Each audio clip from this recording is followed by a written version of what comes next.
Hey, if you got this part of the video, you've got the live unedited edition Home Gadget Geeks Thursday night. It's the May 16th. It's 8 p.m. or so in the Central Time Zone. If you've caught this any other time than that, you've got the recorded version on our recorded channel. If you look up on YouTube, it'll say like the Average Guy TV or something. That's okay. Hang tight. We'll get started in a few minutes. If you're listening live, I saw Ken a little earlier. Brian was checking in, although he said he's driving home. So Brian, welcome on the drive home. Hopefully you're not watching the video as you're making your. I'm sure he's not. He's a super. Marv, would you watch? You ever watch? Marv B is with me tonight. Marv, would you watch a YouTube video in the car? I mean, I'll be honest. I have. I have. It's like maybe I shouldn't ask you that question. That's self-incriminating. But it's more like listen to is really more what it's like. So it's hard to watch. I have tried to, steady my iPhone on the steering wheel so I could watch. But of course, a sudden turn and it goes flying off. Yeah. So I usually just stick it down on the seat and just listen. It's a good way to do it. It's a good way. I really try not to. It's kind of frustrating to me to even try that experience. And I have a pretty safe car. It warns me if something's coming up, some of those kinds of things. But yeah. I have really tried over the last couple of years to get completely distraction free in the car best I can. I just, it's just one of those things. For a while, like texting and you got it down here and it's like I shouldn't do that. Yeah. So I got a new Jeep. Okay. A couple of weeks ago. Congratulations. It's not brand new, but it's a 21, and it's got the big screen. Oh yeah, in the middle of the thing, which I did not want. Oh, but man, that thing is distracting. Yeah, it's what I have in the Subaru too. I have a little update on that tonight, but yeah, it's you're like, and then you can buy an Apple CarPlay plug-in thing for the Subaru where the normal safety stuff doesn't allow you to watch videos, although like My Radar, which is what I use for weather, and we've had some really interesting weather lately. It allows you to put the radar screen up there, and I'm like, how is that different than watching a video? Right. Right.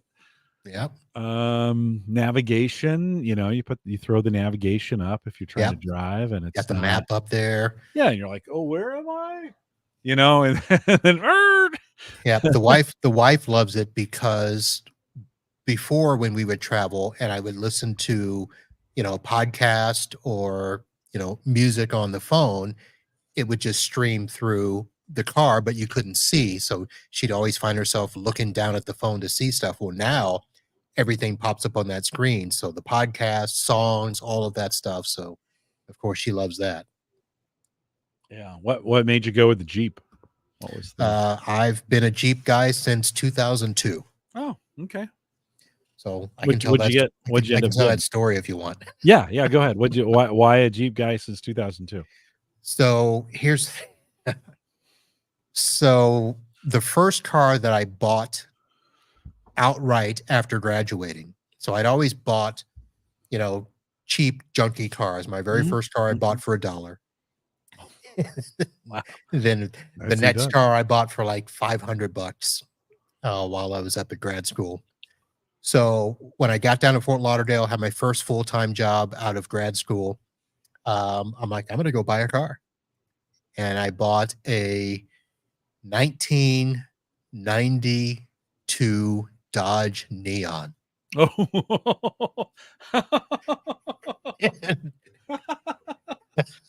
In 2002, so it's 10 years old already. No. That was that's what my first car I bought. Okay, I got you. This was 92 when you bought it. Yeah. And so I drove that thing. Yeah, I bought it new. Yeah. And I drove that thing, and I did have it 10 years because in 2002, one of my clients finally looked at me and he's like, Marv, why do you drive that car around? It just doesn't look right for you. And at the time, I'm doing the PC business. I'm, out there, and this guy was a body shop. And he's like, yeah, I need to see you in a better car. And so I'm like, all right. So we were sitting at home one night and watching the commercials, and we saw uh, the Mitsubishi commercial with the music where it's like ding ding ding ding ding ding ding ding ding ding ding ding ding. So we're like, all right, let's go get one of those. But in the same parking lot was a brand new, but it was brought back loaded Jeep Grand Cherokee Oh, nice. for less money. And Yeah. I'm like, oh, I'll do this. And Yeah. so ever since then, I'm like, I'm driving Jeeps. Yeah, and you like it? I mean, Yeah. obviously you like it. You've been driving So it 25 years. So. yep, the Jeep Grand Cherokee is what I got. Okay. Nice. Yeah. Yeah, we went Honda about the same time, and when we could start buying new cars. And so we bought a couple of those and then got into Subaru. Yeah. Sarah bought an Outback and I was like, well, I went and looked at a Legacy and talk about that tonight. But yeah. Yeah. So what you find what you like if it works.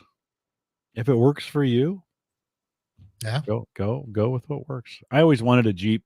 I always wanted coming out of high school, I wanted to get like, a Jeep that had no roof and it was just all open, no doors. That was kind of the dream. And then when I moved to Nebraska, I thought, well, that's good for like never. Yeah. Like it's never going to work. You can't Yeah. put There's only kids in that certain thing. states. There's only certain states that certain vehicles work in. Yeah. So, Yeah. going up and down the coast on the beach, Yeah, and every once in a while too. Tony says he liked his. So Tony, thanks for checking in. Joe, by the way, John's not here for whatever reason, Tony. So you beat John out. Joe, good to see you. Brian's on the road, listening and driving. Don't text in, Brian. We don't want to know you're there. We know you're there. Ken checked in a little bit earlier. So yeah, so that was my Jeep experience, and I think for the longest time, I kind of had it as a dream, and then one time, I guess we were getting to some point where we could get what we wanted, and Sarah was like, "Do you want a Jeep?" And I was like, "No," like it just wasn't. Just it had completely cleared the but Marv, I mean, I bought in '06. I bought a Honda Civic and I drove it till 21. So 14 years, 15 yeah. years I drove that car. And then so, you know, I like to drive them for a while if I can. Yeah, we do too. We buy them, and like we both had our vehicles. The last one for 10 years. The wife she's probably going to drive her at least another 2 to 3 Yeah. for sure. Yeah. She doesn't put a ton of miles on it, so it's not a big deal. But she has a Jeep as well. She has the regular Cherokee, so the smaller version. But I made her get an SUV because when she moved, there was a period of time where she moved up to Atlanta to work up there, and I wanted her in a big vehicle. She had one of those Pontiac Grand Ams, and I'm like, I don't need you loading up a Grand Am to go back and forth. I need you in an SUV. I want you in a bigger Yeah. vehicle. Yeah. So she jumped on that. But you drive what works, and for me, every now and then I got to haul around, boxes of computers and load up the back and Yeah. cart stuff. Yeah. So No, right on. Right on. I kind of wish I'd bought a truck sometimes. Like some of the stuff I'm doing, we built this big fire pit and I'm always collecting firewood. And it would be nice to have just a truck to throw that stuff in the back of. yeah, well, buy yourself a used little, tool around truck. Yeah, that's kind of the plan. Sammy's still here, so we have enough cars like in the driveway. So I'm like, as soon as she goes, I think I'll probably Right. get a little beater truck. But I'm kind of, I don't know. I'm also kind of thinking this is going to sound a little morbid, but I'm 55, be 56 here in a couple weeks. I got maybe 2 cars left in me, kind of thinking along. If I keep them for 15, 12, 13, 14 years, I probably got 2 cars left in me before I get that hook Are you from are my you kids. sure? I don't know. but that's just, I mean, statistically, that's kind of, Yeah, but kind of that's what I'm based thinking. on the past. In the new No, that's future, not. these EVs aren't gonna last you that long. No, that's true. That's true. That's true. If I go that route, I mean, I get the so the Civic or the Civic, the Legacy that I have now, I could probably get, like, I'm hoping to get 10 or 15 out of that thing. That'll get me to 70. Then maybe I go with an EV that gets me to 80 and I'm good. That's, maybe I don't drive it as much. It drives itself by that point, maybe. I just saw an article where somebody was driving and hit a Cybertruck, and it Oh, was self-driving, and I keep oh, thinking, there's a lot of people with self-driving vehicles getting into wrecks. I don't understand. yeah. Well, I don't know if it's completely ready yet, but Yeah. Tony says John's in Yosemite, and that's whatever. So he can't. Wait. There's no Wi-Fi in Yosemite. Come on. Okay. And then Tony says his birthday's tomorrow. Happy birthday, Tony. So his birthday would be the 17th. Mine's the 26th. I didn't realize we were that close. So happy birthday to you, Tony. And then he says, "Oh Lord, don't say that around John B." Well, I'm kind of thinking if I've got that Legacy for the next 10 or 15, I don't know if there's gonna be gas engines left at that point. Do you think we'll still have So, them 15 I years think from we'll now? still have them, but they will be despised and looked down upon, and Despised and we'll be rejected. the old curmudgeons that'll be like, "Gas is really just as good." You won't be able to find it. You'll have to go to these special places and they'll sell it to you in Right? cans. Because yeah, Right. gas stations, there'll be, like, one gas pump way out to the side of the Uh-huh. gas station. Uh-huh. Exactly. But Yeah, it's, who knows? I'm kinda hoping I'm this kinda guy. I'm kinda hoping by 75 or 80, I'm not driving anymore. I'm kinda hoping I live someplace where they've got a shuttle that'll take me someplace, or, like, why would I need to go out that often? Like, well, I don't know. So I've been trying to rethink my career path, Okay. and Okay, this is a good.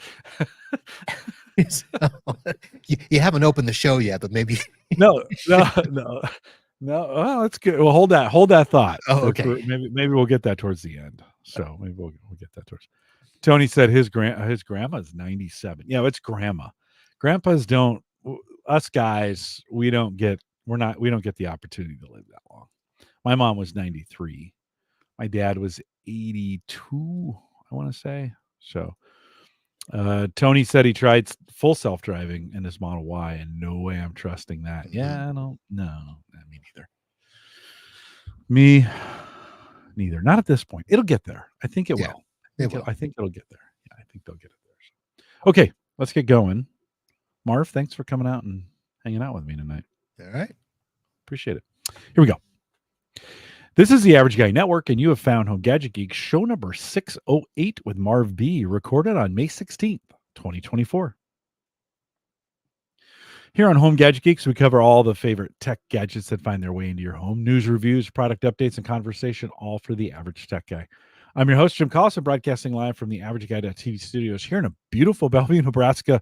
Although, Marv, we had Florida-style rain yesterday. I was trying to get home from work. It was raining 2 inches an hour. Like, you couldn't even see Wow. out the window. Yeah, it was pretty. Do you guys get that? You still get, like, I guess it'd be hurricane kind of rain, right? Uh, I mean, listen, no, we get that kind of rain on a regular basis. Actually, it happened this morning. It, Hmm. it rained hard for about 5 minutes, but it poured. Okay.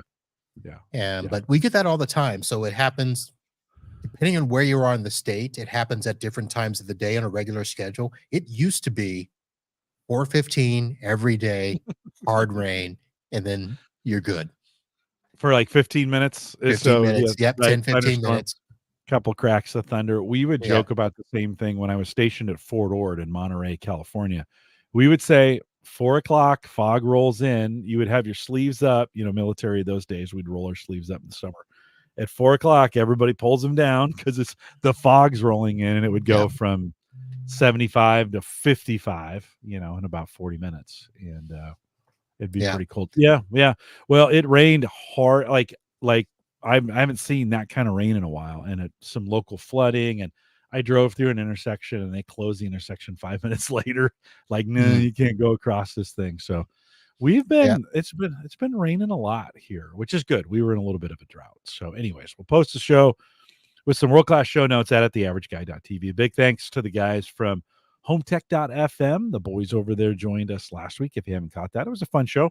A little chat about home automation and some robot lawnmowers and some of those things for the future. More chat than anything else, but it was always good to have those guys on. So Gavin, thanks for getting Seth and TJ to come out and be a part of that. Big thanks to our Patreon subscribers. If you haven't joined the team and you want to do that, head out to theaverageguy.tv/Patreon. And we got one $5 plan. I keep it simple. If you want to do it 1 month or whatever, however many months you want, that's fine with me. For those of you who continue to support out there, appreciate it. Check it out, theaverageguy.tv/Patreon. Well, you heard him already, but Marv B is back. Marv, great to see you. Welcome back. Well, thanks for asking me to come back on. Yeah, what's new in your podcast world? Anything? What are you doing podcasting wise at this point? So, podcast wise, we just finished a set of podcasts where we had different vendors on. We're actually getting ready to start another series. Each year, one of the big vendors, ConnectWise, they put together what's called a Pitch It competition. And it is to help new and emerging vendors in our industry. And they do a 16-week incubator where they have coaching, other vendors help them on how to give their pitches, how to talk to IT service providers, how to present their product, how to market, all of that stuff, how to go to different conferences, because part of being a vendor is you've got to go to the conferences, you got to put somebody on stage. So they go through this super intense 16-week training, and then they pitch their product to IT service providers that then will pick winners. And so part of what I do is I will do introductory videos and podcasts with each of the vendors. And then when they're chosen at the end of the year, the top 3 do a competition in Orlando, Florida, and I will go and do a live broadcast of those. So that's what's coming up this summer. We're doing a solo tech series of podcasts. And we're putting that together now where we're going to do a whole bunch of podcast/peer groups where it's going to be about a 90-minute session each. And we're going to go through all the stages of starting and running an IT business, whether you're just getting started, whether you're in year 1 to 5, all the things you need to know about business licenses, how to set up your money, how to bill clients, what to look for in what we call the stack. What products do you use to support your customers? So it's going to be kind of like a small business incubator just for techs. So a lot of stuff coming up. Nice. itbusinesspodcast.com is the place you need to go. If you haven't subscribed to it, get that. Why wouldn't you? So subscribe to it today and get that, get out there and listen to those upcoming, and go back and listen to a few. There's plenty to listen to out there. So, and I think you guys, you get it more into the nitty gritty, right? As far as kind of the details around some of these things. So yeah, we talked with each vendor, and I asked the questions most people don't ask. We just finished up a series on marketing for the IT business. I spoke to a lady today, actually earlier this afternoon, about coming on to talk about burnout. Oh, okay. And we'll get into all these things to prevent yourself from getting, burnt out and fatigued in the business. So yeah, we cover lots of different areas. Nice. All right, check it out. itbusinesspodcast.com. And sounds like you got some good stuff coming up. Marv, I got some emails. I've been asking for those. If you are a regular home Gadget Geeks listener and you want to send me an email, Jim at theaverageguy.tv. You guys have been doing a nice job because we had the home tech guys last week. We didn't read any emails, so I've got a few stored up. But Marv, you can jump in and comment on these as well. All right. Neil sent me a note. Neil's one of the best emailers out there. So Neil, thanks for your note. I think he's referencing the podcast we had with Christian Johnson the week before. So he says, "Hi, Jim. Nice podcast this week. Lots of interesting topics. Thought I'd chime in on routers and access points. I've been collecting Unify devices from my local auction site and occasionally get a few for Christmas. Haha, he says. In any case, I've heard of way too many routers joining botnets, even routers from very serious providers. So I'm going to stick with my PF Sense. I keep a second one ready. Then this is in reference to that PF Sense goes down. I'm always worried. Like then what do you do, anyways? He says I keep a second one ready should there be some problem, which so far I haven't had to deal with. That's good. Keep a backup. That means the thing never happens. I'm very happy with my Unify access points spread over the property. I've got a couple outside, 3 in the house. I should probably do this too, and one a week. Let's see. Let's see. 3 in the house, and once a week, they all kind of rejuggle themselves to make sure that their frequencies are good. They're also handy if you wanted to do VLANs and multiple SSIDs. So I'm not looking back and have no discomfort at this point with my Wi-Fi. Marv, do you what PF Sense routers? What do you in the business space? Are you doing any PF Sense? What are you doing for No, folks? so I've gone the route. I've dealt with a bunch of those. I did try Unify for a while. I tried, Netgear and some of the others. I've settled on two. And for my customers that need high density stuff, so office buildings where there's a ton of access points from other customers and stuff, we use Ruckus. And then I use a product. It is now part of the Datto networking family. It used to be Open Mesh, and Open Mesh was kind of in that Unify realm. That was a very nice product, and then it got bought by one of our vendors. And it's still a good product, and that's probably more for your small business. It can be used in residential, except it comes with a monthly management fee. So I can't really recommend that for home users. Yeah. And Unify is not a bad solution. Neil, by the way, Neil, thanks for your email. Keep sending them. Unify is a nice place to go. I probably need to, because this has been my complaint, is I'm having trouble getting Wi-Fi out to the shed, and it just drives me nuts. Now, I can just get the hotspot on my phone, and I'm only out there 90 minutes a week, enjoying a cigar with Ed. That's the only time I use it. But it still drives me crazy when I go out there. I'm like, why can't I just get good Wi-Fi out here? Sheds on Didn't the we back of talk the property. about this before? Didn't Oh we yeah. talk Oh yeah. about either running a cable out there or Yeah. getting one of Yeah. those directional antennas Yeah, we did to talk about point that. I it haven't to the done either. shed? I haven't done either. I haven't done either. Yeah. Every week I go out hoping, this is the definition of insanity, but every week I go out hoping something will change, and that I've not nothing to do so it would. Right? Yeah. You're like, How oh, f maybe this week it'll work. how far away is your shed again? 40 feet, That's it? maybe. Yeah, it's not very far. Yeah. Just yeah, just put an access point at the edge of your house and Yeah, that's what I need to do. Yeah. Really, it would be as easy as actually just drilling a hole through the base plate for the wire, running the wire out to an access point. I've actually got a cover where all the old phone stuff used to come right. in. I could just put that in there to protect it, and then it would be just fine. So, anyways, Joe says he installed a couple of Unified Dream Machine Pros this week. Pleasantly surprised, and this is the Wi-Fi fairy game. Nice. Yeah. Well, I do need to, I probably just need to get an access point. I'm kind of between, like, we talked about this on the show.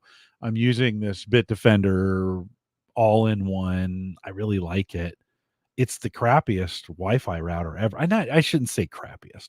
It's just average. And it's one, and if I run an access point, I got to do something different. So anyways, I know. Listen, I know. I've been talking about this a long time. That's what I do. I take forever to make decisions. So I got some work to do there. Jim Shoemaker sent me a note as well. Jim, always good to hear from you.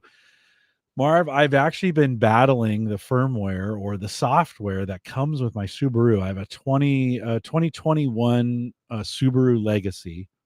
From day one, the entertainment system has just been garbage. Like, it, they must have underpowered it feels like they underpowered the CPU in it Right. for the software they made for it, and it was laggy. and it wouldn't, like, the Apple Connect wouldn't work very well. And so Jim says last week I upgraded my 2019 Forester Starlink multimedia software from version 70 to another version. And he says, been using it for a week now, and the CarPlay connection reliability has never been better. Not one hiccup since I've upgraded. Hmm. Then he lists some of the cars that are available. Mine is in that list. And he says, anyways, if you're having less than great connectivity reliability and this upgrade applies to you, I encourage you to do it. I did.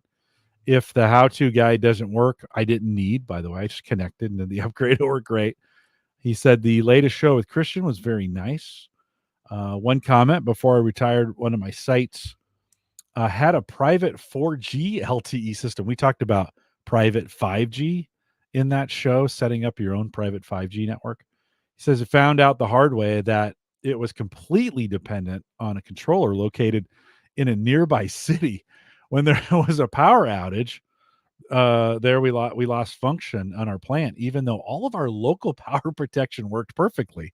Obviously, if that's being hosted somewhere else and their power goes down, you're going to lose it. He says it's a bad situation. We ripped it out and put in a Motorola radio system that was 100% on-site, controller tower, power, etc.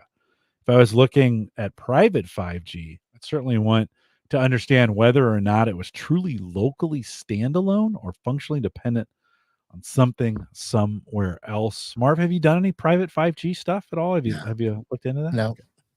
Okay. Yeah, Christian talked about it, and it's basically just a 5G tower that you control all the addresses to. Yeah, we've got pretty good coverage for everything here, so I've never thought about it myself. And never a request to work like you do a lot of business Wi-Fi. No requests for this would be like, I think, like in this case, it was a big Caterpillar plant Yeah. that they wanted coverage over.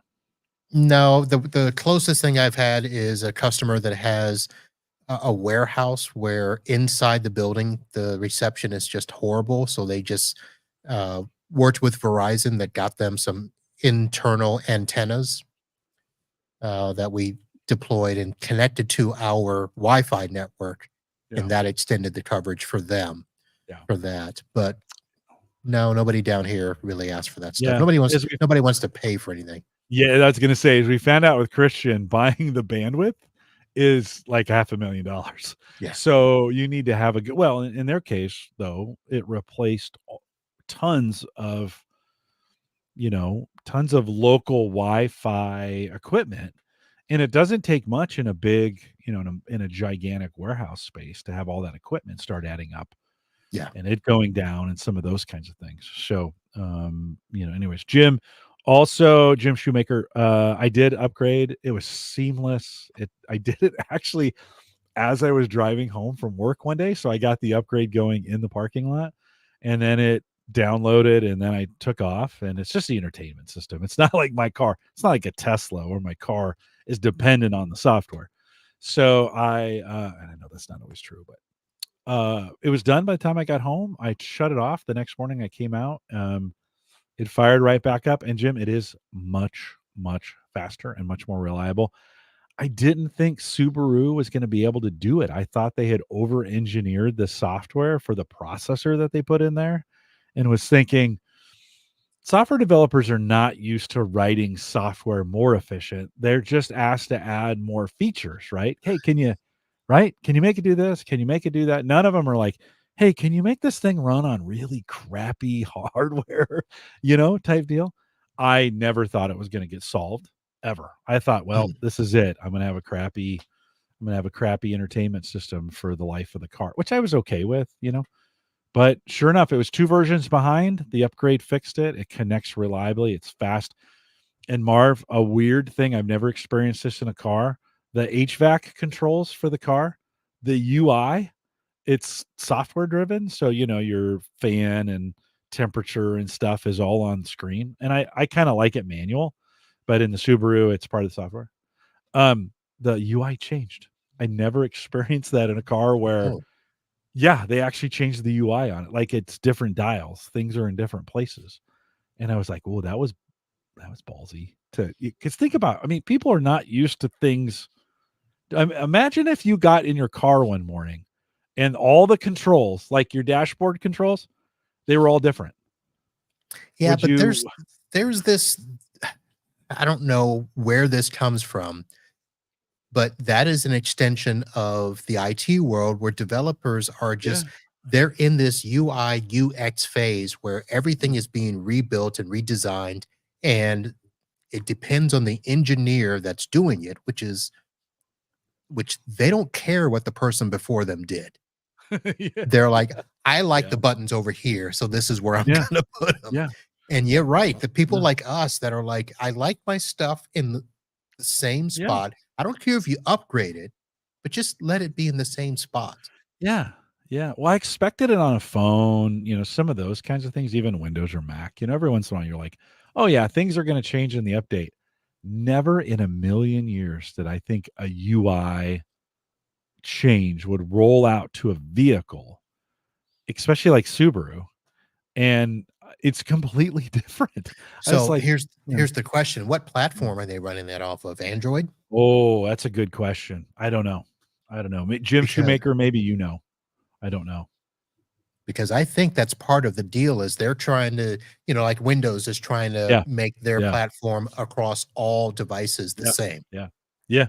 Kind of like Yeah. Apple. And I think car manufacturers, I think anybody that's doing this stuff, they're all redesigning it so one platform functions on every device the same way. Yeah. Yeah. Yeah. Well, it shocked me. I came out the next morning thinking it would all look the same. Started the car and I went to look at the temperature controls. The up and down temperature is a physical button. The Right. defrost is a physical button, but everything else is software. And it looked different. And I Hmm. thought, no way. They kind of slimmed it down a little bit. Like the size was different. The fonts were different. It's like, this isn't Microsoft Word. Like, Right. this is a car, right? Andrew Ball out in chat says he's more of a mechanical gauge guy himself, and I am kind of too for HVAC stuff, for heating, cooling. I like buttons. I said this before. I'd prefer, again, temperature up and down, defrost are all buttons.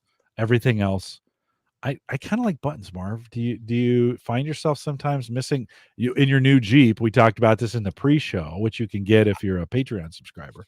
I was just thinking that my Jeep, yes, it's the buttons are different for my radio presets Yeah. because I've got that 10.1-inch screen that I Hmm. never had before.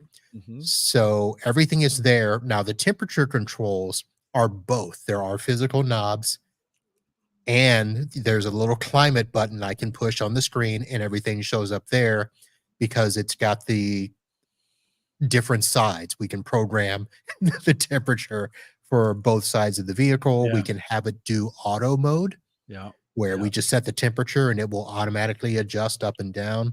Yep. But I was hitting the buttons for my stations and I'm like, oh, this is frustrating. And, Yeah. Yeah. Yeah. because it's like the phone in my car. And I'm like, I don't want the phone in my car. It's a little adjustment, you're Yeah. kind of like, oh, it's Joe, and you just said this, Marv. He said Joe says my HVAC is on auto 90% of the time. Yeah. And what drives me crazy, she's sitting over here, so I have to be quiet. But um I set it to auto and then it syncs both sides and it's the same temperature. As soon as she gets in the car, she hits the button to raise or lower the temperature on her side. That takes it right off auto. Yeah. And then like, what are you doing? What are you doing? Just let it be.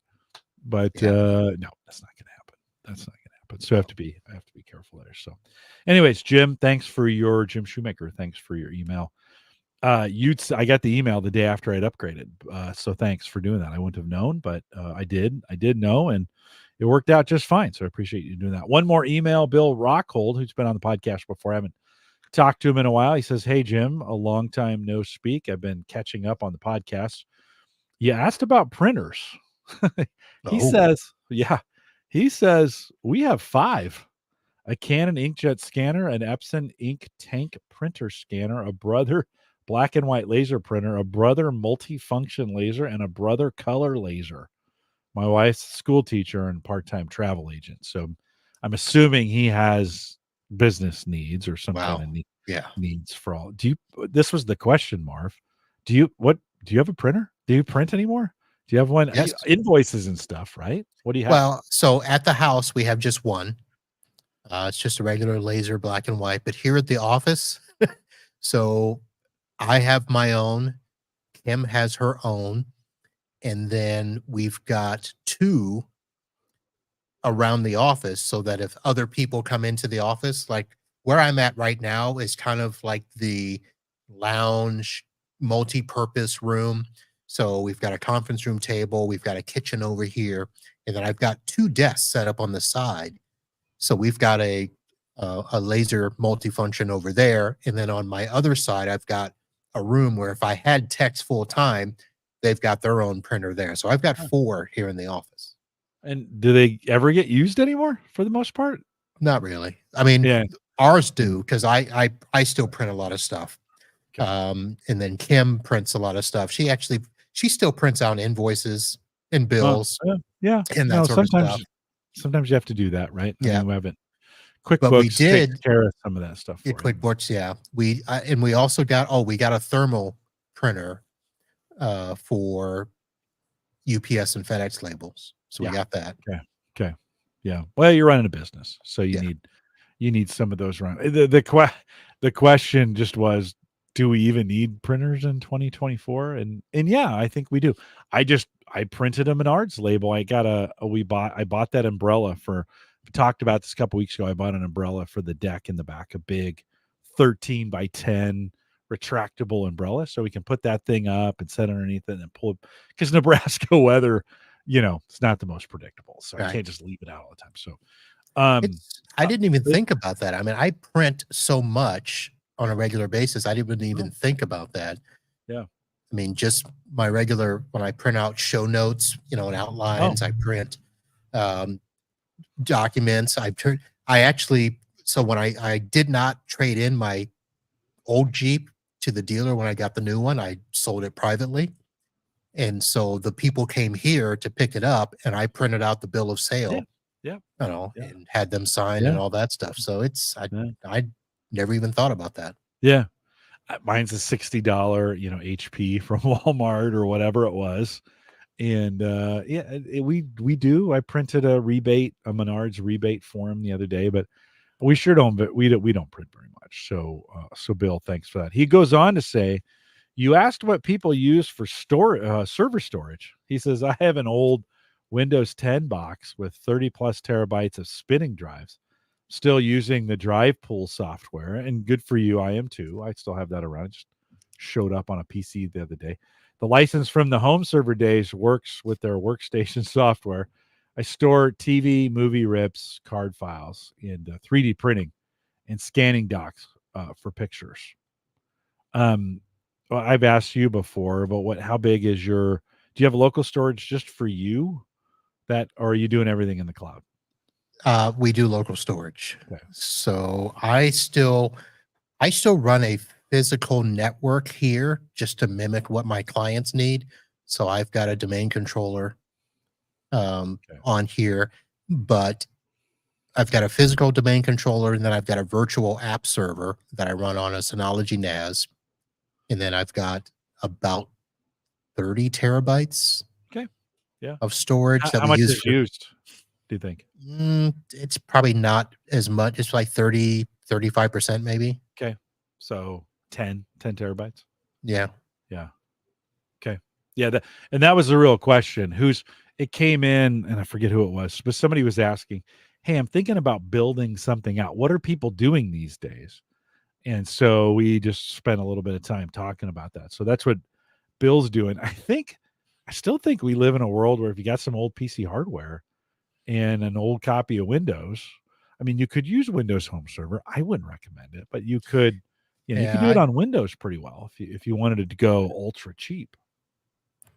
Yeah, but what I'm finding, so my frustration in my world is even I see the comment in there about the HP micro servers. Yeah. Um, that's a lot of work for storage when you can do NASs so much more efficiently, because there is a little bit of restriction on the Windows servers, even if you're turning them into a file server. The NAS is, at least with Synology, is what I use. Yeah. The I was going to ability to, say, would you recommend that if for someone thinking about it? Would you just recommend just go Synology? It's the easiest way to go. for me, I think so. Yeah, I did Yeah. look at, some of the other products out there, and Synology seems to be the easiest. It actually runs some of my business apps in there. And so Yeah. it's got some nice cloud backup apps Mhm. that you can do if you want to do a backup to the cloud. It'll back up 365 Yep. Yep. mail. Yep. It's actually pretty nice. Now They it's starting to get expensive because they are now putting restrictions on the drives that they will support. So you have to buy Synology branded drives now with some of the bigger units. You can still use other models, but you're just going to get a big old warning anytime you log in that's going to say these drives are unsupported. Yeah. Yeah. Yeah. Yeah. Joe says when Windows 10 is EOL, which I think is next year, right? I think that's the first Yep, round yep. going on eBay. October next year. Yeah. So it's coming up. He said there's going to be a lot of cheap hardware, 7th gen and before. There's actually a lot of cheap hardware out there right now, just to be honest, right? Don't you Yeah, think? there Yeah. is. Yeah. And some pretty good equipment. Like, you can just look on eBay and source some of those. Do you have a preferred? Do you pick up? Do you surf sites for used hardware or hard drives or any of those kinds of things? Or you're No, you're because pretty much buying new, right? I buy new and then I recycle what I get back from clients. Yeah, that makes sense. That makes sense. Uh, Bill goes on to say, had a lot happening on this end. Laid off from one job, got a new one, total the BMW, parked the race car, bought 2 new SUVs. I've been playing with RC cars, racing and drifting, building an R2D2 for my stepdaughter, building a 40 by 40 work garage shop for the small car collection we're going to be inheriting from my wife's parents. Also started participating in competition shooting. Bill, nice job. This Wow. guy got his own Yellowstone working. Wow. Bill, I mean, good work. film that. Exactly. Put that on YouTube, man. You could get a whole YouTube channel. He says, glad to hear that you're doing better after your medical scare. I appreciate that. Had to have a 3 centimeter kidney stone removed last year. Oh, sorry about that. That's would not kidney stones. I have not had one of those. Have you had a kidney stone, Marv? I I've have heard they're not. just the worst. Yeah, I've heard. My son had one. He was in the Marines. The Marine son had one. It was bad. Anyways, Mm. he says, hope things continue to go well, Bill. Bill, thanks for the email. Thanks for checking in. If you want to do that, send me an email, jim@theaverageguy.tv. Appreciate you guys. We'll read them on the show as we have time. I had Marv tonight, and we didn't have a ton of time to plan. So I said, hey, I got some emails. They'll have some topics in them. We'll talk about them, but I'll do that as often as I can and bring those emails in. Again, you can send me an email, jim@theaverageguy.tv. I appreciate it. Marv, I've, last week. Oh, go I've, ahead. Go ahead. I was going to say, I've got a question for you. Yeah, fire away. So you were on another podcast show that I Yeah. was half listening to, and my ears perked up. Which one was this? Which show was this? Dave Jackson's Ask the Podcast Ask the Coach. podcast coach last Saturday, maybe. And you made a comment that, yeah, desktop PCs are dead. And I was like, what? I did say that. I did say the desktop is dead. To that audience, to podcasters, that may be more true than to this audience. Like as I think about, I don't know. What do you think, Marv? Here's the context. We were talking about iPads and some of those kinds of things, and we were talking about I think laptops pretty much have replaced, and you do more corporate settings. I think the corporate world has switched almost completely over to laptops. I don't think anybody's putting in desktops now. The difference may be in some environments they'd be putting those little dumb, not dumb, but those small micro PCs in to do some things that may remote into some stuff, some of that kind of stuff. So, but your thoughts? Yeah, so here's the thing. I think in the regular consumer world, if you're just talking somebody that is, at home and they're just consuming content, whether they're, online watching Netflix, Hulu, they draft the occasional email, they might do some small stuff. Yes, that's probably true. Tablets and phones are the primary source. I think laptops are becoming the next thing where if you're going to have a bigger unit where you need to do a ton of typing of something, uh, that's going to be the next thing. But for businesses, gamers, graphic designers, architects, PCs are still the way to go, only because there just has to be some robustness to them with the ability to do upgrades and add for instance, if you need, you know, one of those 16 gig NVIDIA TI, whatever video cards, uh, they're starting to do those for laptops, but the people buying those laptops aren't the regular consumer. Yeah. So all my attorneys, it's desktops. Now, they might be smaller Really? desktops, small form factor, Yeah. but they're still desktops. Really? Yeah, because here's what's happened. Okay. The laptops, what they thought they were going to do was go wireless. And the problem is they still have to plug in because a lot of the business applications, especially if they're doing something that requires a SQL Server database for like a case management system or stuff like that, that still has to be pure wired connection with no disconnects. And Wi-Fi is just not there yet. The speed is there, but the consistency of that connection is not there. So it's just easier for us as techs to say it's got to be a desktop, it's got to be plugged in, and go from there.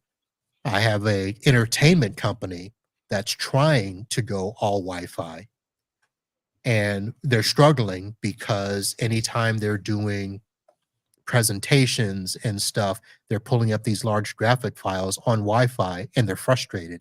And I'm Yeah. like, I Yeah. understand you want the laptop to be mobile, but when you're doing that, plug it in.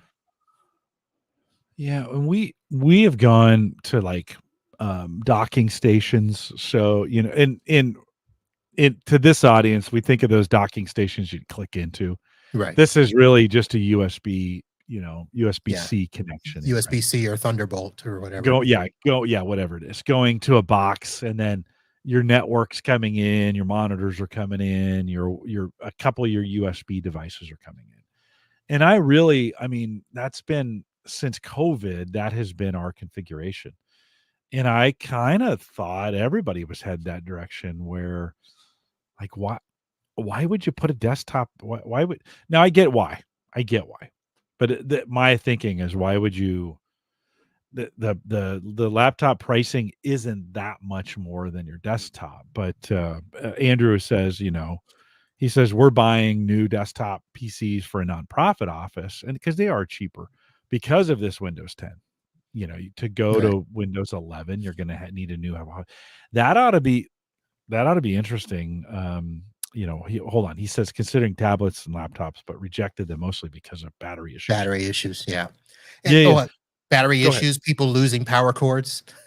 Yeah, yeah, yeah, yeah. I guess I've lived in a bubble. I kind of we issue laptops almost universally Yeah. at Gallup.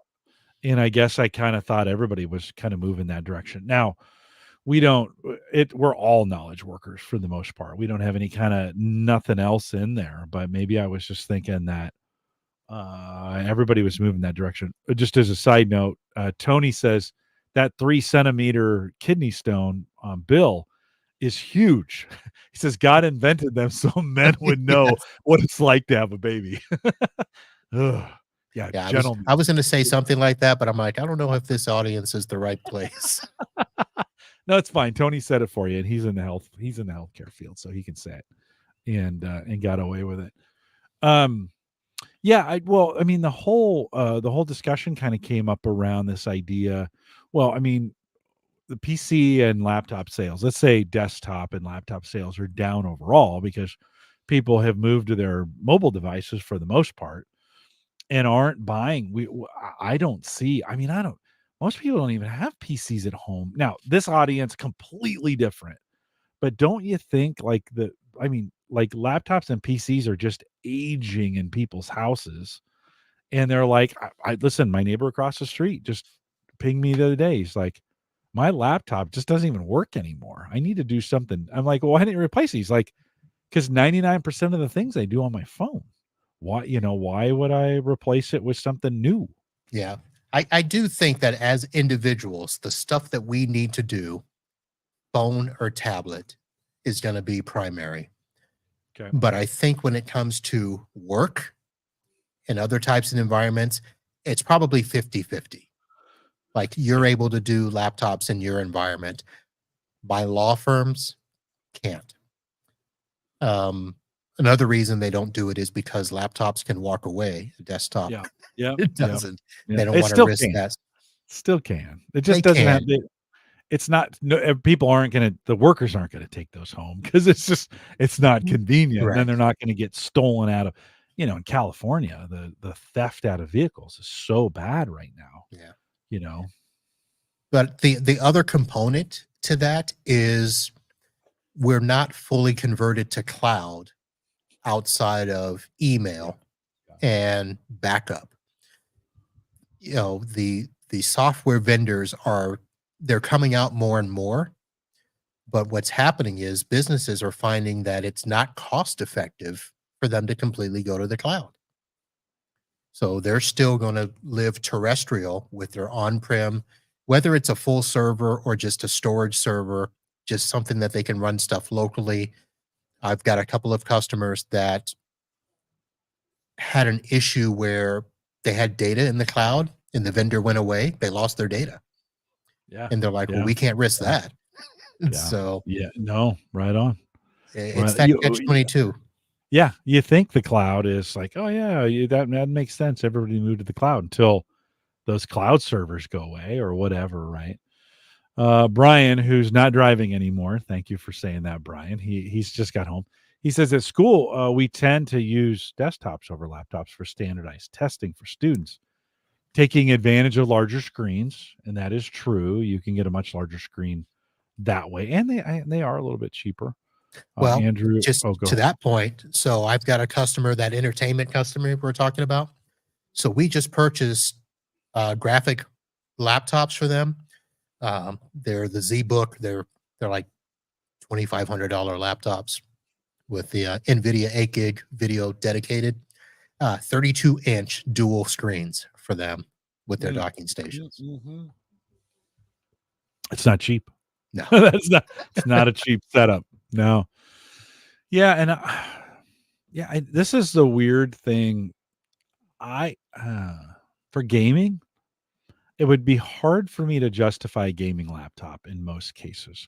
In most cases, you're set up in a situation to specifically play. You got Right. a chair, a space, or whatever. You got monitors. By the way, the guys over at Think Computers, head out to thinkcomputers.org. Ryan, I think it's Ryan or Bob, have been posting these different pictures of these monitor configurations that people have. And somebody had this gaming chair that was put almost all the way back, and the monitors kind of came up around the chair, so to speak. So it was like one of those circle things where the monitors goes with it. Right? And then Kind the of like next the day, old arcade thing when yeah, you got in for the exactly. car and it was enclosed around you. Exactly. And then the other day, someone had posted a picture, or they found a picture where the monitors had been bolted to the wall over a bed, and they came out over the bed and then went down. They went down in an arc over the bed. So you literally could be laying in bed looking up at your monitors. Wow. Okay. So maybe I wouldn't go that far. Tony says, and hold on. Andrew says, in my day job, everyone gets a laptop. We're doing away with standalone docks because they're built into the monitors. And in some cases, that's true as well. These monitors are coming complete with just about everything you need, Yeah. and that works out pretty well. Tony says, finally started using my iPad after I bought the Magic Keyboard, and that does make a difference on the iPads in their usage if you can do it that way.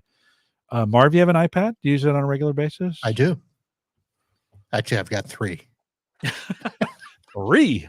Yeah. Just because of age, or are they in different? Are they in different? They're spots? different purposes. Don't tell me you have one by the side of your bed that you No. use just to watch movies before you go to sleep. Okay, good. Phew. Nope, I've got one as my daily driver that I take with me on the road. I've got one for podcasting, and then I've got one while you're podcasting. While you're using it while you're podcasting. Yeah, so I've actually got my soundboard on the iPad. I do Oh, my that makes pre-show music and all that stuff through the iPad. You kind of use it like a what's the button one? What's Like the Stream Deck? You kind of use it like a Stream Deck, right? Yeah, but for the audio stuff. Yeah. I've got my Stream Deck over here. I'm trying to learn how to use. Okay. And then I got a laptop that's just designed right now for my Logitech Mevo cameras that I'm going to be running. Oh, right. Okay. And it's going to run the cameras, and then you're going to bring those into, and then what's running the podcast? Is it a desktop? So I've got, so when I'm using those, I'll be on site and I'll be just running an audio podcast through the Rodecaster. Okay. The Rodecaster will do that, which is kind of a little mini PC all in itself. Yeah. Just dedicated for audio. So, well, that's cool. It's a good way. By the way, everybody's saying happy birthday to Tony. So he's saying thanks out there. Tony, happy to have a good birthday tomorrow. Well, okay. So this is a good, Marv, I'm wrong, I guess, in saying the PC is dead for the most part. I mean, it's dying, right? I mean, don't you think at some point it's gone? Well, it's weird because so I went and looked up some stats and stuff. Yeah. And I went and asked, the chat AI, is the desktop dead? That's a good And the first answer says, no, desktop PCs are not dead or dying. And it went and listed off the things. So it's not as close, but while PC sales declined in 2022 after the pandemic, this was a short-term drop. Analysts expect delayed purchases to boost the market again through late 2023 into 2024 as users replace aging systems. Well, the same AI says there's a couple reasons why the desktops stay around, right? Performance and power. You can still get better performance, in most cases out of a desktop. Customization and upgradability. Much easier to replace video cards and hard drives and even upgrade the memory, right? And then it gives some use cases. Gaming, we talked about that. Professionals and creators, right? These are exceptions. This is where the desktop still is needed. Gaming, professionals and creators, business use, right? High usage, or what we used to call, what did we used to call those things, the workstations. Back when, right? Workstations, these big, beefy, powerful, dual processor in some cases. So that's what AI told me. Still need them for those kinds of things. Yeah. But I think at some point, two things. Once Wi-Fi gets better, and once we have true business applications running in the cloud, that's when it'll start to change. Because once you're not tied to some sort of server appliance in an office, then it'll be cloud. Because even if you do, remote access VPN back to the office, you've got to have basically a nice little desktop or laptop for that. Yeah. Well, I don't disagree. The market trends, they say, going forward, sales and marketing share in some cases, the PC market, what's saying here, um, even though it's slow, there's been some emerging technologies like VR and AR and AI, where that may bring some of those needs back. In other words, we may not do them on a laptop. We may need that endpoint to be a little more robust. Of course, future prospects at integrating with cloud and IoT, which maybe not. Sustainability and life cycles. I do think you get a longer life cycle out of a desktop. Just to be honest, I think they last Yeah. longer than laptops do. So I don't know. It is an interesting, again, my neighbor who has this laptop, I said, I've got an extra. I said, what are you going to use it for? He goes, I need an Excel spreadsheet and surf the web. And I'm like, well, I've got an old Dell Core i7 from a while ago that still works pretty well. It's got an SSD in it and 16 gig of RAM. That should do just fine. Plug a That'll monitor work. in. Yeah, you'll be in business. He's like, okay. So I'm gonna give him a desktop. That feels a little weird, but to be honest, I have a laptop from that same generation. So same year or similar year, Core i5 Ultrabook that just isn't worth anything. It barely runs Zoom at this point. And you're like, yeah, we made some compromises in those days on laptops. And I think we still are doing it in some regards today, that make those laptops not as good. Well, I don't know that it's necessarily a compromise. I think it's understanding what it is you're buying. Right.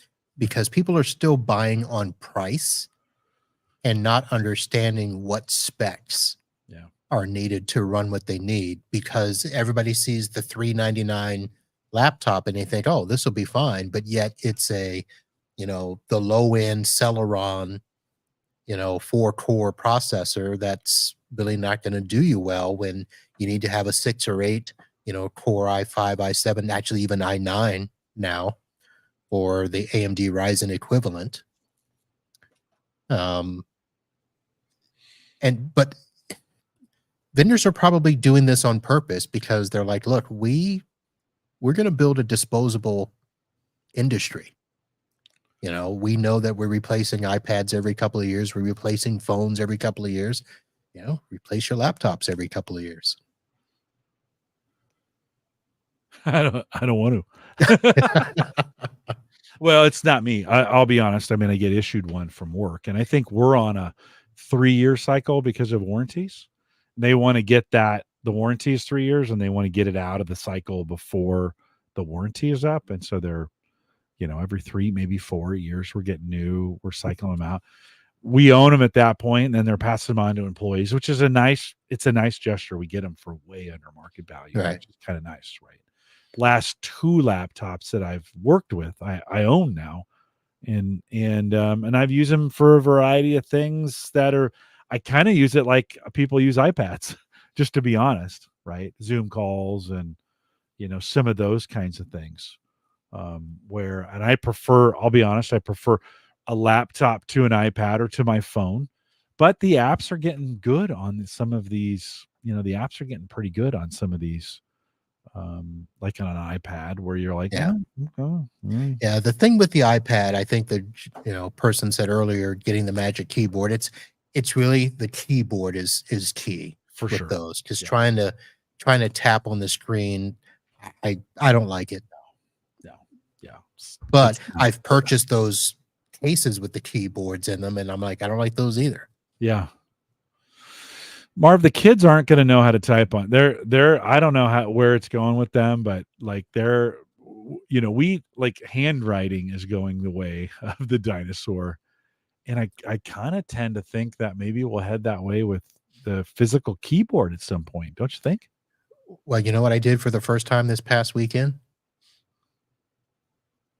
I spoke into my phone to send a text. Oh yeah. Oh, for sure. Yeah. But that's that's what they're going to do. Yeah. Everything is it's going to be a quick little voice text. And yeah.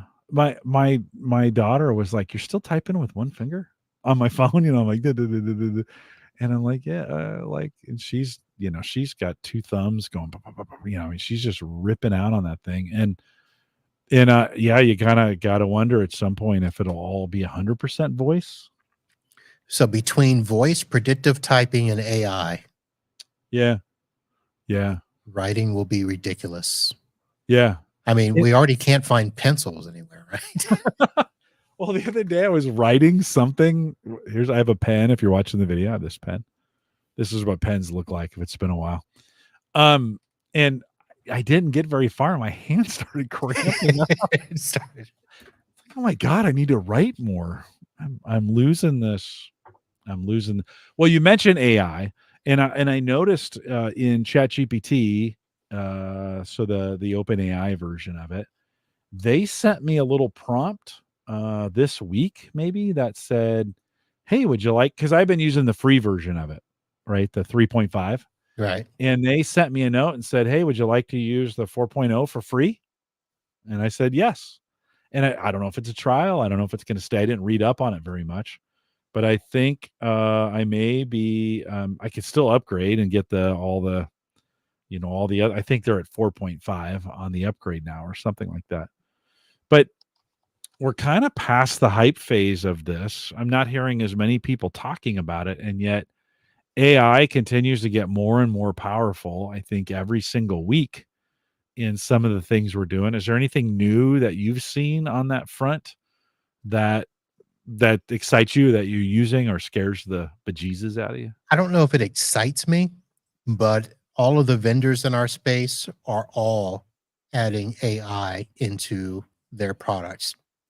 So I was at a vendor today, Kaseya, one of the big vendors in our space that does remote access for us, patching, antivirus, EDR, endpoint device, disaster Yeah. recovery, and all of these things. And so they're now building AI into not just the products to help us process tickets faster, but with the integration of our products. So a lot of what we deal with is, you know, we get a call from a customer, we take care of them using the ticket system. We've got to document changes and stuff. They're building all of these things into AI so that as we're doing this, AI will automatically bring up, hey, here's some knowledge base articles that might help you with this problem. Oh, by the way, this ticket seems to be associated with this device. Do you want us to attach it so that it, gets the notes attached?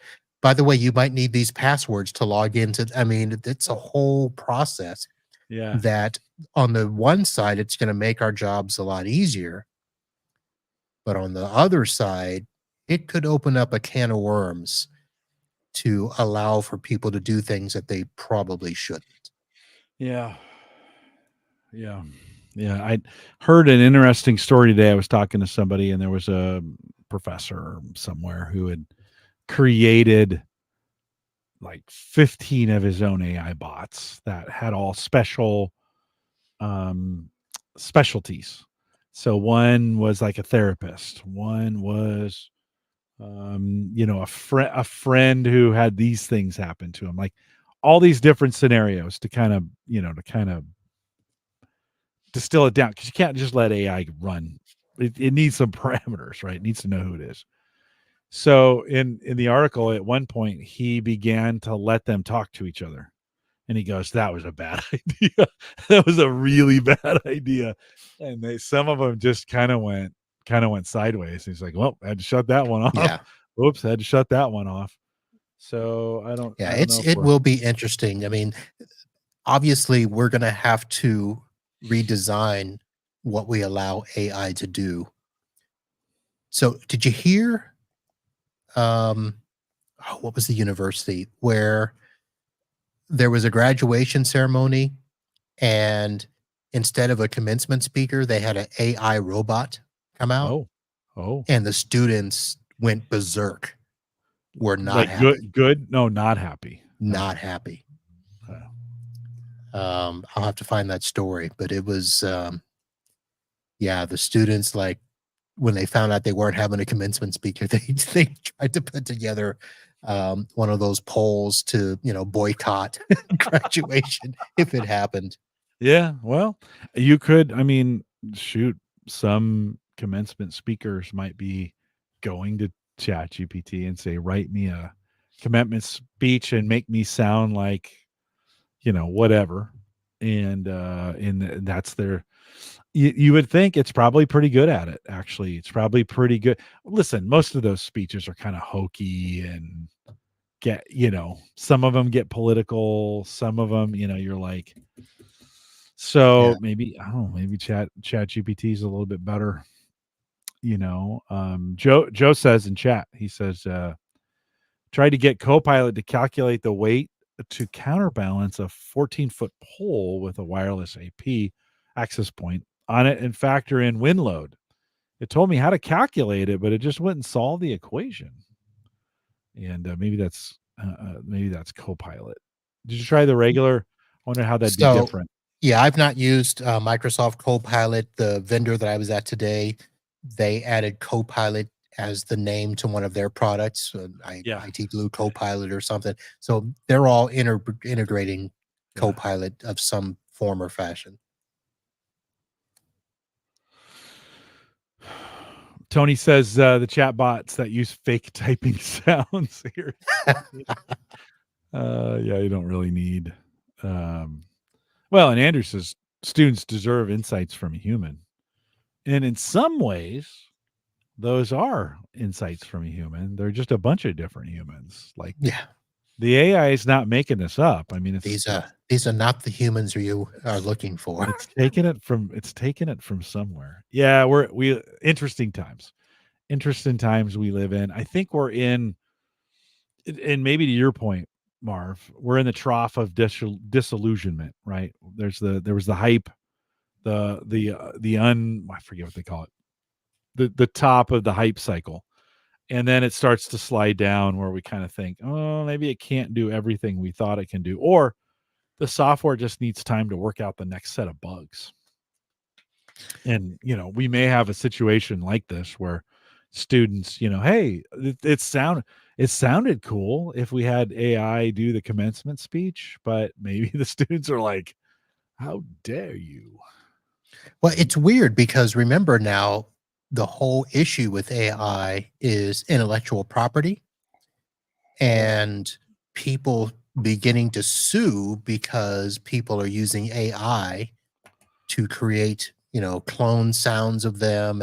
Remember what Yeah. was it last year when they started doing all the celebrity singing Yeah. in AI? And now people are using that on real people. And I think there was I have to look and see if I can find that article where I think it was a theater group ended up suing because the management actually used AI to replace them so that they wouldn't be needed. Yeah. Yeah. And those are the types of things where, okay, AI maybe goes too far. But then you have the situations like was brought up earlier where we try to get AI to do certain things and it just, it gets us Yeah. 80%, Yeah. and that 20% might be crucial that you still need a human to make work.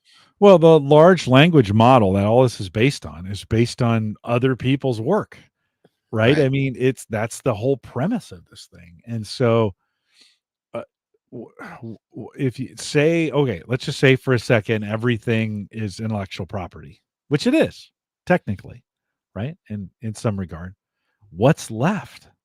Not very much. I mean, if we restricted AI, and I'm not, by the way, I'm not agreeing or disagreeing, but if we restricted AI to just that was in the public domain, like I don't know if that would right? I mean, you kind of think like that's there's not a lot out in the I mean there is, but do we really so I mean the whole premise of it is kind of flawed in that way if it's all this stuff is somebody's IP and if you took now as humans, we do this. We don't. There's no original for most of us. There's no original thoughts. We're just taking other things that we learned from other people and putting them So, together. And right, so right, here's what AI has done. Remember when your parents purchased the Encyclopedia Britannica yeah, yeah, yeah, and you needed to do a school report and you physically went through the encyclopedia, took out passages, put them on the paper, yeah, and tried to make sure that it yeah. wasn't looking like plagiarism. Yeah. Which I got caught one time. Just to be clear, I got caught. So AI is just the next step because from there we got to the internet where you could actually do Yeah, these searches in right. Google and copy and paste. The difference now is that AI does all of that for you Yeah, at a much faster pace. yeah, And it's the same thing. It's just pulling from a much bigger pool of information. Sometimes it's the wrong pool, you know. yeah, yeah. Um, No, right on, right on. so yeah, we've got to figure out Yeah, some yeah. way to rein it back in and get it right. Well, interesting days ahead on this AI stuff. I think we're at the trough of disillusionment, and I think there's a lot of things still to learn about this. It does make some things very, very easy, and coming up with lists of things and ideas for stuff, and generating some things to get you started. This one, a plan ahead. The one of the example here, it says, "Help me relax. Plan a mental health day for me." And so it says, "Of course, Jim. I'd help plan a perfect day of rejuvenation. It would be great to know more about your favorite forms of relaxation. Here's a few questions to get you started." Yeah. And then it asks me some Here's questions to get to here's know me a little bit. seven tips to use AI to acquire and retain customers. Yeah. Yeah. Yeah, is it stealing or is it just common knowledge? Is it, so I don't know. I think we have interesting times Yeah. ahead. Well, Marv, I think with that we'll wrap it. Like I said, we always get to the end. Thanks for coming out tonight, and thanks for you double dipped tonight. You had something else going on and you ran from that place to here, and so thanks for doing that. I Well, I appreciate it. just ran from that room to this room. Oh, So okay. Was it virtual? For some reason I thought you were on site somewhere. yeah, it was virtual. I was on site this morning through this Okay. afternoon and then Okay. came back and I just did three virtual things in a row. So Oh, well, thanks for it's always great to have you on. Thanks for coming out. Itbusinesspodcast.com if you want to go out there and catch up with that. And I'm sure it's better than this. So so maybe listen to a few of I those. will say, so my Yeah. last two episodes, Yeah. well, not my last two lives. So my very last episode, 633, um, time is a precious resource. I actually have a couple of rants about Oh, working with text, okay. but a good listen is 630, where I actually share a story about how I almost got sued by a customer Okay. and All right. 6:30. how we prevented that lawsuit from happening. If they were going to go out and listen to one, that's the one 6:30 that Yeah, you'd I'd say say right now. 630. Okay. All right. Super cool. Well, thanks for coming on. I'll remind folks that next week, Gretchen Schoenstein. You've never heard of her before, but she's run over 100 half marathons. Sorry, in the last. She had a medical condition, and the doctors told her, she's a good friend of mine. She said the doctors told her, "You're never going to do anything again." She's like, "I don't think so." And so she's put it together, a little bit of grit, and we're going to hear her story a little bit. There's a lot in her running to do these. She's done these back to back to back to back half marathons. Her goal was to run over 100, and she did that. A little bit of tech in there, but it's just a great story. So Gretchen's coming on next week. Rich Hay is coming in. Rich has been doing some astronomy stuff with a tech um, telescope. So that'll be you guys know Rich. He's been on the show a bunch of times before. I'm off the week after that. Then Aaron Lawrence is back on the 13th. I'm going to talk about the hummingbird, the automatic hummingbird. Oh. Yeah, that's what we're going to talk about that. And she's been working on one or two of those as well. So we'll spend a little time doing that. And then my buddy, another buddy, Adam Hickman, is going to come on. I'll let that one be a surprise. We got some cool ones. And then way in July, Ed Sullivan's coming back. He ordered that iPad Pro. That's the M4. And he's going to Europe and taking it with him. And he's going to try it out. And he's going to come back and say, I mean, he has a MacBook, but is he going to switch? Will this be his new daily? Will the iPad Pro be the daily driver? We'll find out. You'll have to keep listening. We are live every Thursday, 8 p.m. Central, 9 Eastern out here at theaverageguy.tv/live. Big thanks to Christian Johnson as well, who was on 2 weeks ago. Maple Grove Partners, secure, reliable, high-speed hosting from people that you know and you trust. And of course, you know that's Christian. Plan's still at $10. He's still fighting inflation every single day. You can't, in the time that you have not used his hosting, coffee went from $5 to $10. So you can't get coffee for any less than, I think I got a latte the other day. I think it was $7.50. Marv, $7.50 for a cup of coffee. What's going on? It's $1 per K cup, so I get you. What is going on out there? Hey, everything has gone up. I know. Total chaos. Dogs and cats living together. It's total chaos out there. And so big thanks to Christian as they support the network. And if you need some inexpensive, well-done hosting, check it out. MapleGrovePartners.com. Be back next week. We got 2 weeks in a row. So come back and join us live. Thanks for coming out, those joining us live. And like I said, if you want to join the Patreon group, head out to theaverageguy.tv/Patreon. See you next week. With that, we'll say goodbye, everybody. Night.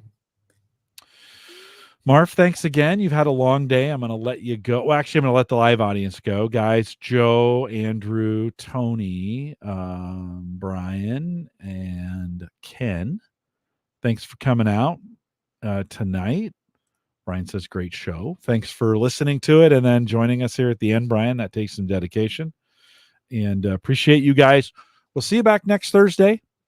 Gretchen, it'll be not as gadgety, but a great story. So you want to come back and join me. She's fantastic, and I'm looking forward to having her on the program. And so come back on Thursday, and we'll have that. We'll see you guys live, guys. We'll see you next week. Take care.